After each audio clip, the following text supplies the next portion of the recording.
জয় শ্রী মহাকাল, জয় শ্রী মহাকাল। আজকে আরেকটি নতুন অভিজ্ঞতা আপনাদের কাছে শেয়ার করতে আসলাম।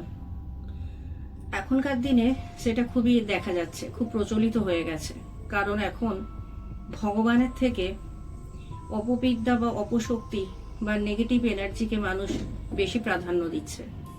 কিছুদিন আগে, তাও ধরুন মাসখানেক আগের ঘটনা এটা, মাসখানেক আগে আমি হাবড়া গুমা পেরিয়ে বিরার দিকে একটি বাড়িতে গেছিলাম। ছোট্ট একটি মেয়ে, খুব কম বয়সে তার বিবাহ হয়েছে। 6 মাস এখন তার বিবাহিত জীবন। ইতিমধ্যে এখন ডাইনি বিদ্যার শিকার হয়ে বসে আছে এবং রাত্রিবেলা হলে স্বামীকে বলে গির্জায় নিয়ে যেতে, কারণ ও গির্জার শব্দ শুনতে পায়। এবং রাতে ঘুমিয়ে ঘুমিয়ে একটি মেয়েকে দেখতে পায়, যে মেয়েটি খুবই কম বয়স, তারই মতন, এবং সারা গায়ে রক্তে রঞ্জিত বস্ত্র পরে ওর সামনে নাকি ঘুরে বেড়াচ্ছে। এবং একই সঙ্গে নাকে ভীষণভাবে দামি পারফিউমের গন্ধ আসে ওর। বিশেষ করে শনিবার দিন হলে মেয়েটি খুব সমস্যায় পড়ে, কারণ শনিবার দিন মেয়েটি ঘুমোতে পারে না সারা রাত।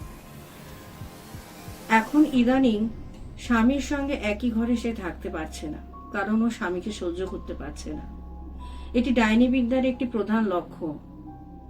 যদি কোনো মহিলার উপর ডাইনি বিদ্যা এরকম প্রয়োগ করা হয়, তাহলে ডাইনি বিদ্যার প্রথম লক্ষণ হচ্ছে তারা তাদের স্বামীকে মোটেই সহ্য করতে পারে না এবং তারা প্রচন্ড পারফিউমের প্রতি আসক্ত হয়ে যায়। ভীষণ গন্ধ, মানে উগ্র গন্ধ জাতীয় ধূপকাঠির গন্ধ শুঁকতে পছন্দ করে এবং বাড়িতে বিভিন্ন নানা রকম সেন্টেড ক্যান্ডেল রাখতে পছন্দ করে এবং তারা নিজেকে আস্তে আস্তে করে বাড়ির পরিবারের থেকে, সকলের থেকে সরিয়ে নেবে। যাই হোক, আমি ঘটনায় ফিরে আসি। কিছুদিন আগে যখন আমি ওর বাড়িতে গেছিলাম, ওর স্বামী আমাকে বলছে যে মা, হঠাৎ একদিন রাতে আমার ঘুম ভেঙে যায়। হঠাৎ দেখছি একদিন মাঝরাতে, ধরুন তাও রাত্রি 1টা-2টো নাগাদ হবে, শনিবার ছিল, অমাবস্যা ছিল, অমাবস্যা কি চতুর্দশী এরকম হবে, ও ঠিক বলতে পারছে না। মোট কথা চতুর্দশী এবং অমাবস্যার কোনো রাতের ঘটনা ছেলেটা আমাকে বলতে চেয়েছিল।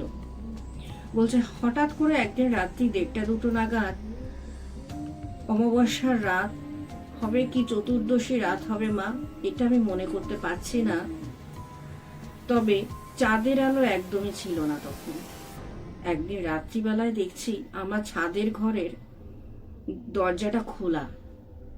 এবার আমি যেহেতু সারা বাড়িতে আমার স্ত্রীকে দেখতে পাইনি, খুঁজতে খুঁজতে খুঁজতে খুঁজতে হঠাৎ দেখছি যখন দরজা খোলা ছাদের ঘরে, আমি ছাদে গেলাম। ছাদে গিয়ে দেখছি একটি কোণায় আমার স্ত্রী বসে আছে।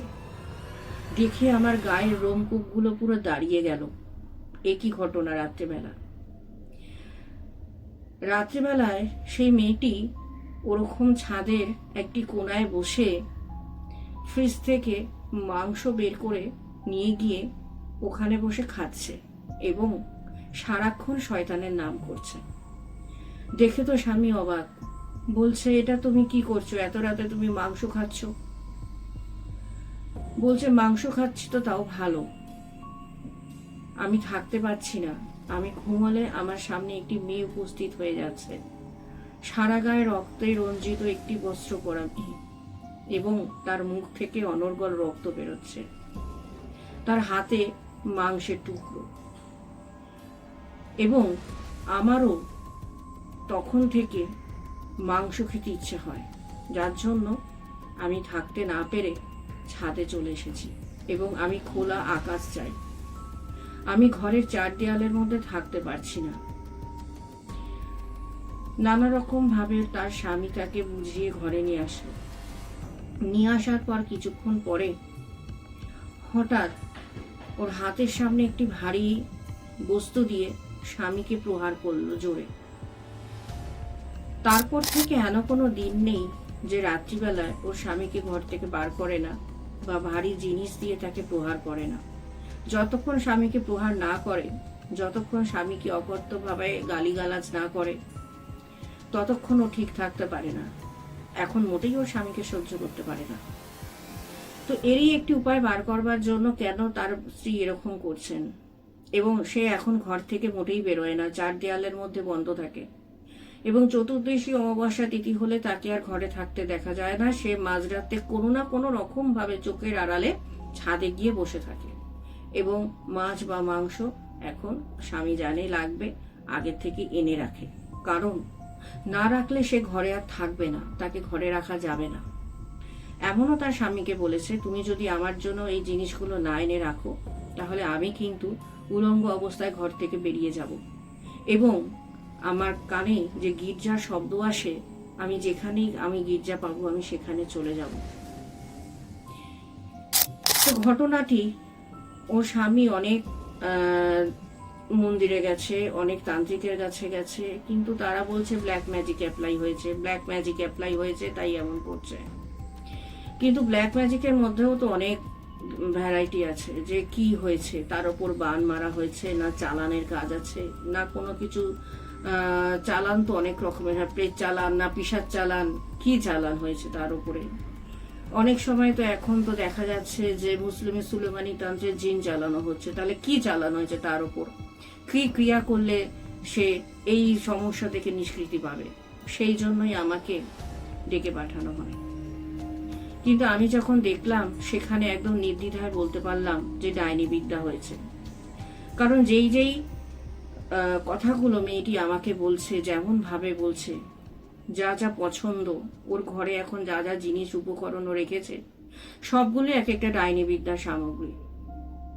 এমনকি মেয়েটি বলে যে মাঝরাতে বেরিয়ে গেলে আমি জঙ্গলে যাব, আমি কোনো শিয়ালকে চাই, আমি শিয়ালকে কেটে তার রক্ত আমি নিয়ে আসব, এমনও কথা বলে।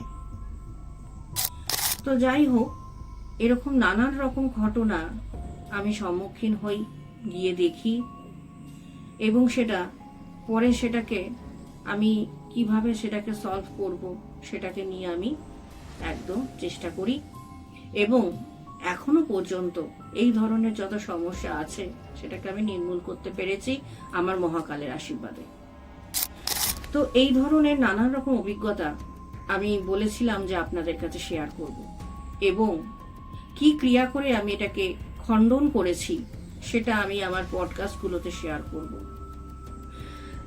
সময় খুব হাতে কম থাকে এখানে, যার জন্য আমি সবটা আপনাদের সামনে তুলে ধরতে পারি না।